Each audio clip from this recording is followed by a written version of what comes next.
సాధారణంగా మున్సిపాలిటీల్లో బిల్లులు అనేటటువంటిది చెల్లింపులు ఈ సహజసిద్ధంగా జరిగిపోతాయి. కానీ గుంటూరు మున్సిపల్ కార్పొరేషన్లో ఒక విచిత్రమైన పరిస్థితి ఏంటంటే బిల్లుల చెల్లింపు కాంట్రాక్టర్ కాకుండా కాంట్రాక్టర్ పనిచేశాడు, కాంట్రాక్టర్కి వెళ్ళాల్సిన బిల్లులు చెల్లించేసినట్టు రికార్డులో ఉంది.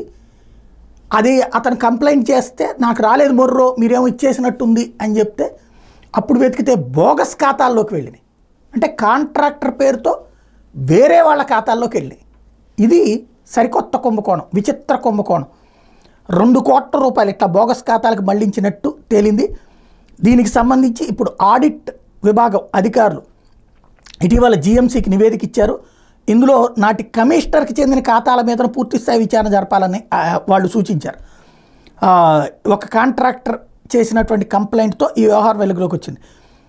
బోగస్ ఖాతాలకి మళ్లించినటువంటి సొమ్ము 47 లక్షలని తేలింది. దీని మీద లోతైన దర్యాప్తుకి ఆదేశించారు. ఇటీవల బదిలీ అయిన కమిషనర్ కీర్తి చేకూరి దీని మీద ఆదేశాలు జారీ చేశారు. ఏం జరుగుతుందో చూడాలి.